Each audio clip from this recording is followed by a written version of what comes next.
What's up, Kansas City? I'm your host, Glenn Brian Frizzell. Today we are filming in the Lincoln Building, historic Lincoln Building in the 18th and Vine Jazz District, Kansas City, Missouri. Today's special guest is running in the August 5th election, Jackson County Legislature District 2. We'd like to welcome Mr. Sterling Brown to the program today. How you doing? What's up, Kansas City? Kansas City native, we're going to get into your background in a little bit. Can you tell us why you decided to put your name on that ballot? You know, the race in and of itself was shaping up. There was going to be an incumbent, Bishop Tyndall, and there was a challenge. And based on the laws of the state of Missouri, he was forced to step down. They opened up a special 5-day window.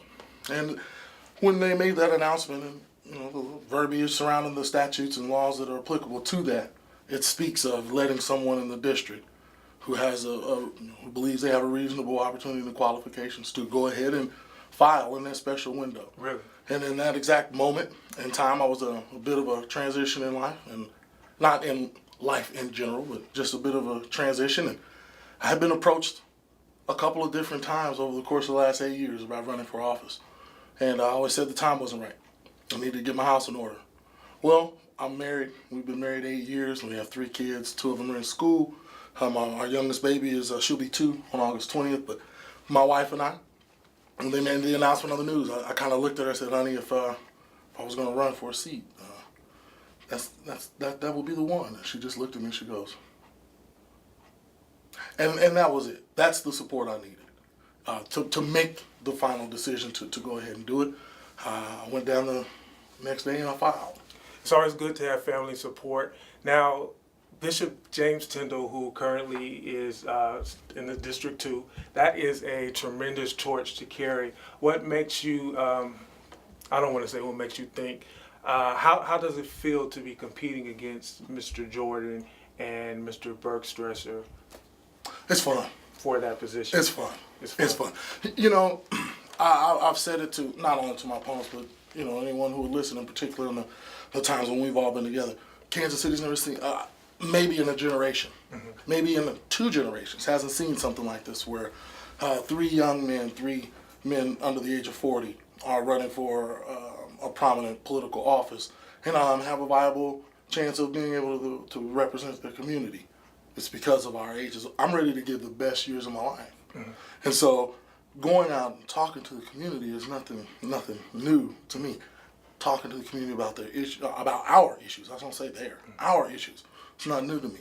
It is actually fun and invigorating. It gives me a sense of reward to know that I'm going to not only be their representative, but actually I have a strong passion for communication, open dialogue, and our voters and constituency, our neighbors, we deserve that. And so, running against Alfred and Zach is it's very fun. We're pretty congenial. We're positive. We're gentlemen. We're all professionals, and that kind of discourse I think is also something that Kansas City could really use a lot more in this political process.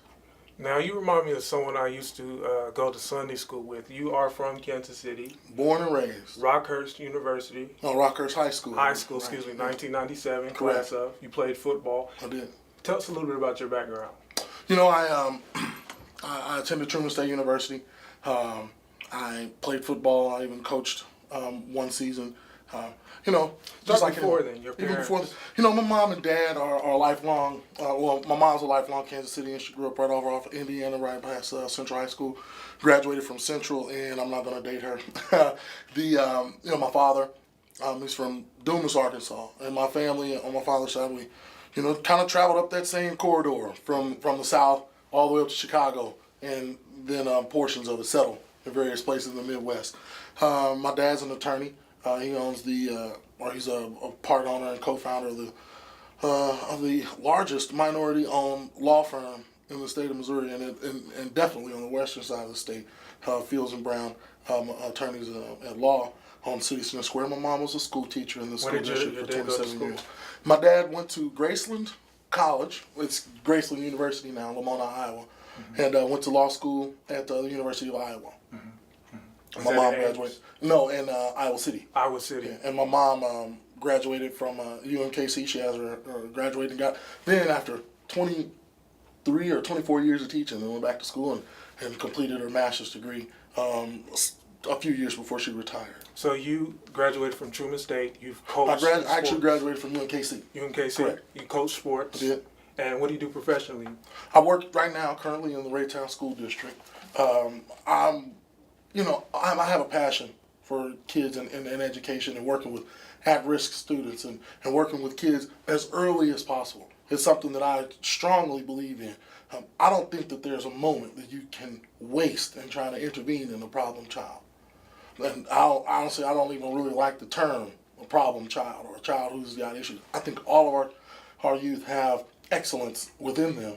And it's just about accessing it from the outside and then opening the internal spigot, if you will, so that their own motivation is tethered to something of worth.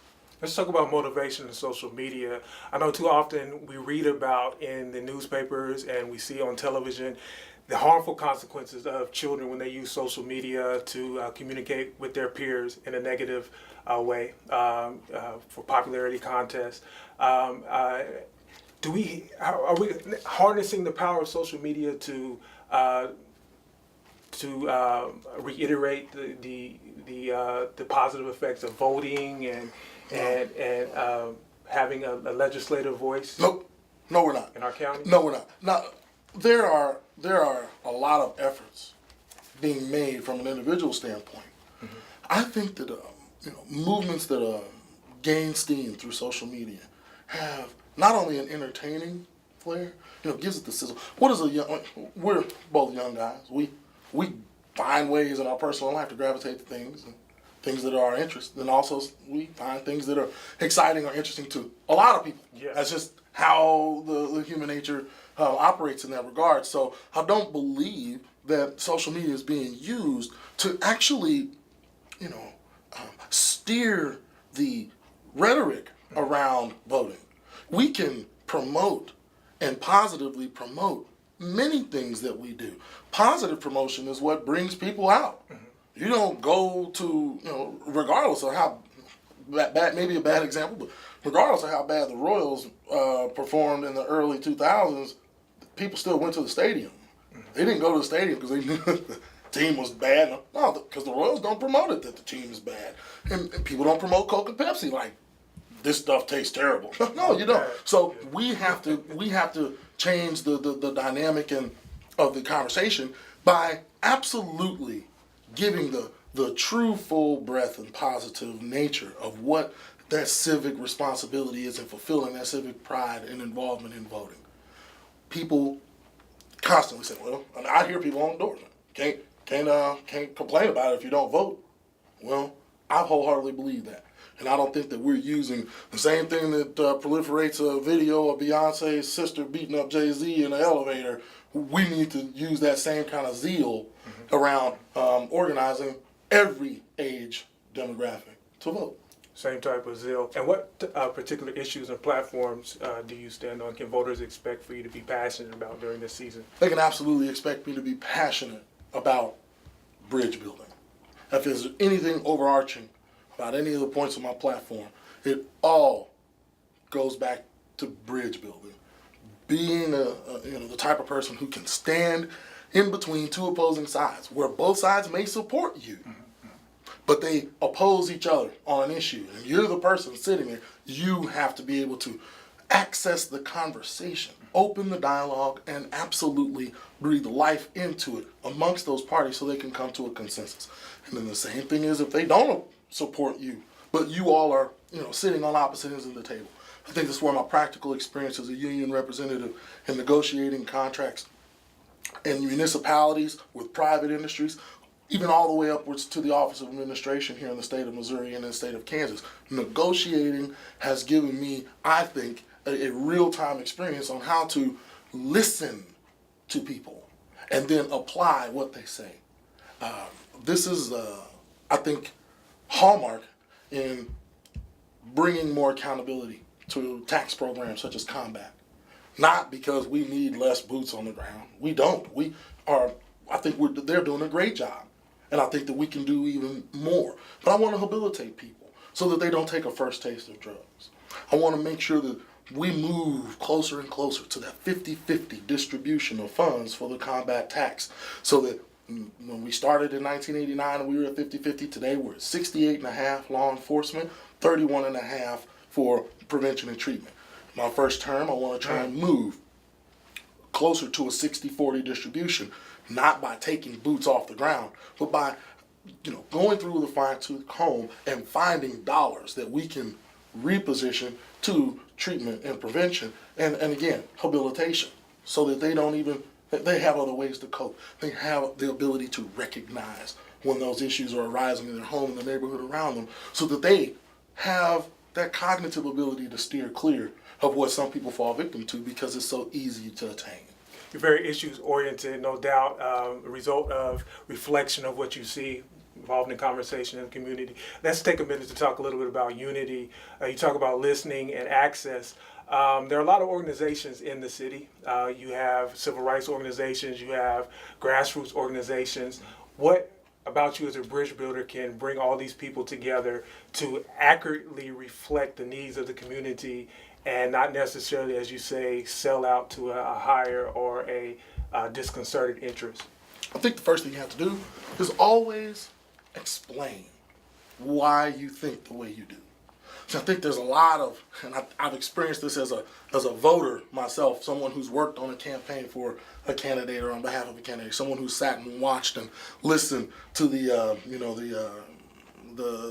back and forth, if you will, and most times you get a feeling that the person who you voted for or the person who you intend to vote for isn't guarded or pulling a veil down over what they really think.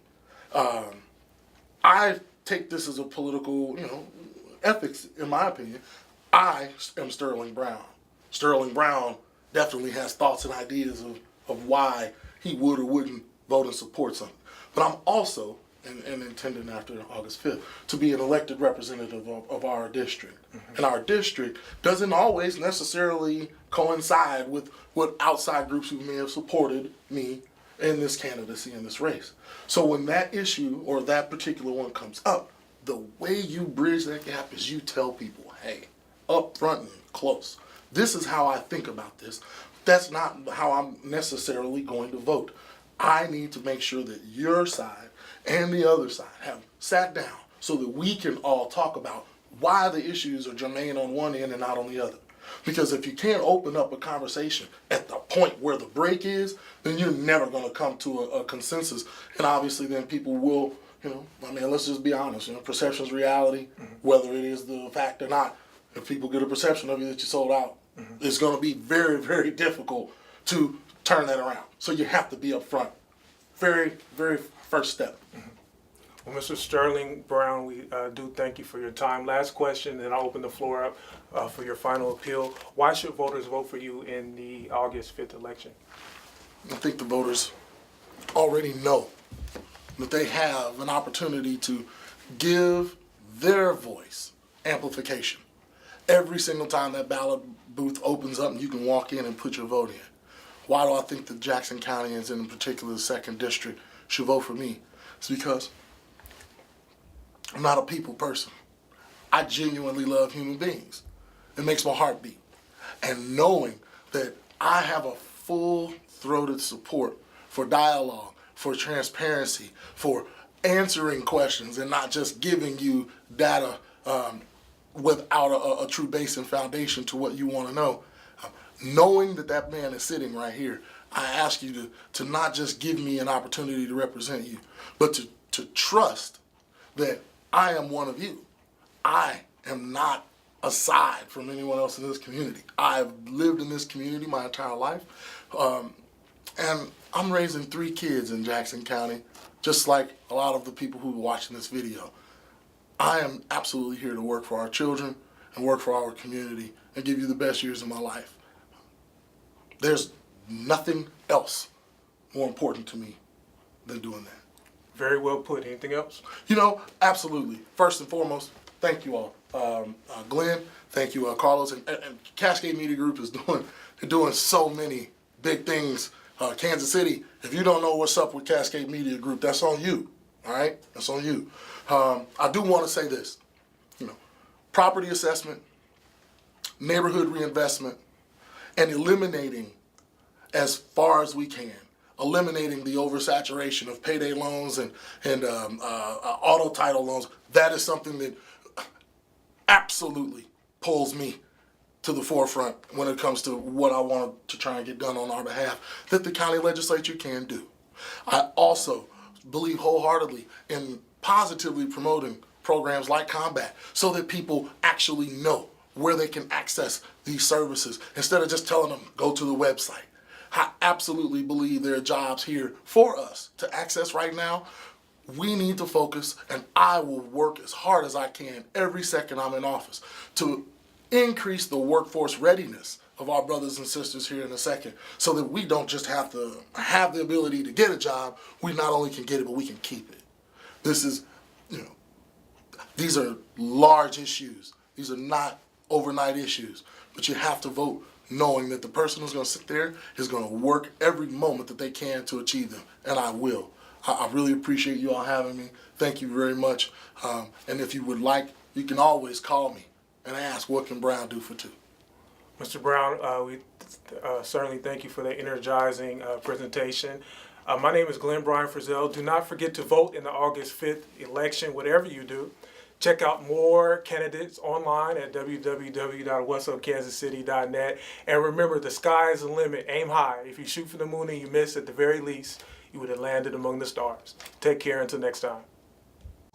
CMG wants you to always remember, the victory we call success goes to the best prepared. When you invest in your community, you're really just investing in yourself. Thanks.